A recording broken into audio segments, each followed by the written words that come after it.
Our correspondent, Matt Doran, joins me now from Beersheba. Matthew, this ceasefire was only hours old before Israel accused Iran of violating it. What happened? Well, David, good evening to you. The Israeli Defence Force detected, or says it detected, Iranian missiles entering Israeli airspace in the north of the country, up along the Lebanon border and the city of Haifa, and that intercepted missiles were fired as a result. Warning sirens went off across that area, and it's shattered the relative calm that we had seen since around 7 a.m. local time this morning, when it appeared that that ceasefire had come into force. That ceasefire, before we saw those public statements from Iran through state media and through the Prime Minister Benjamin Netanyahu's office. For its part, we do need to stress that Iranian state media, acting as something of a mouthpiece for the government there, is rejecting that it has fired anything at Israel. But Israel Katz, the defence minister, is promising an intense response as a result of this latest series of missile barrages in the north of the country.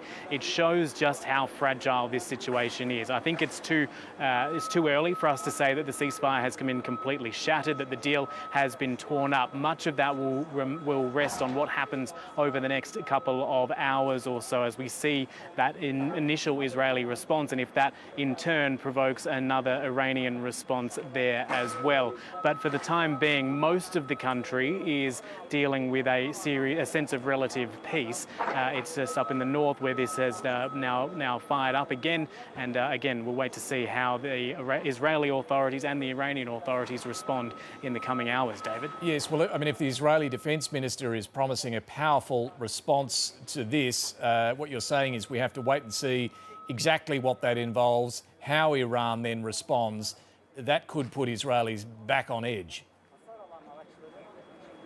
It certainly will, David. And I mean, let's look at how this has played out over the last couple of days or so. If we're talking about how Israel Katz, the Israeli Defence Minister, speaks, he is always using very strong rhetoric when he talks about the price that Iran has to pay for any act of aggression on Israel. If we talk about the Iranian response, they are constantly saying that there need to be consequences for Israeli and US strikes on its soil. But then, as we saw last night with these choreographed strikes on a US airbase in Qatar, which were intercepted, that base evacuated ahead of time, there was a level of telegraphing there, which meant that it was sending a message without necessarily reigniting or inflaming this situation even further. That's why I think it's important for us to watch over the next couple of hours to see exactly how this plays out. There could be some posturing, albeit posturing with missiles in the next couple of hours or so, but it may just be that, or it could be a return to what we have seen over the course of the last week and a half, David. And I think it's worth noting we still don't know the details of what was agreed in this ceasefire. We do know that for Israel, a red line has been Iran cannot resume any sort of nuclear program. Tonight, however, Iran's nuclear chief is saying they do plan to restore that program. So how's that going to go down? Well, Iran has always said it has the right, or should have the right, to pursue a nuclear program, particularly when it comes to nuclear power. But this is something that Benjamin Netanyahu, the Israeli Prime Minister, has made an ambition of his, to destroy that program, to destroy that ambition for the course of his entire political career. He's been talking about this as far back as the 1990s, saying that this needed to be stopped.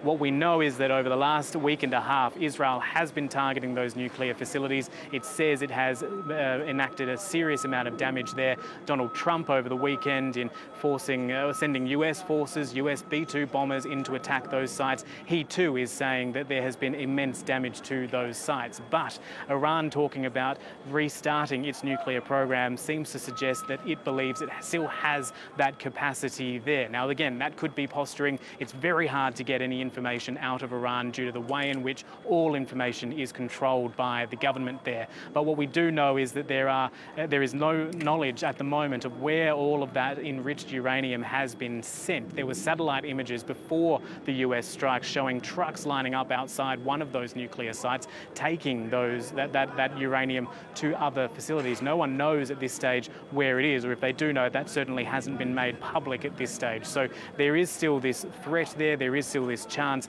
that this nuclear ambition that Iran still harbours and that Israel now desperately wants to destroy could result in this flaring up once more. Again, this next couple of hours are going to be crucial. I don't know if you can hear it. We can hear fighter jets circling over us at the moment where we are here in Beersheba, which is near an Israeli military base. No doubt there are a lot of people within the Israeli Defence Forces looking at this very keenly and trying to figure out if a broader response is required. It does sound like the coming hours will be critical. Matt Doran joining us there from Beersheba in southern Israel. Thank you very much for joining us.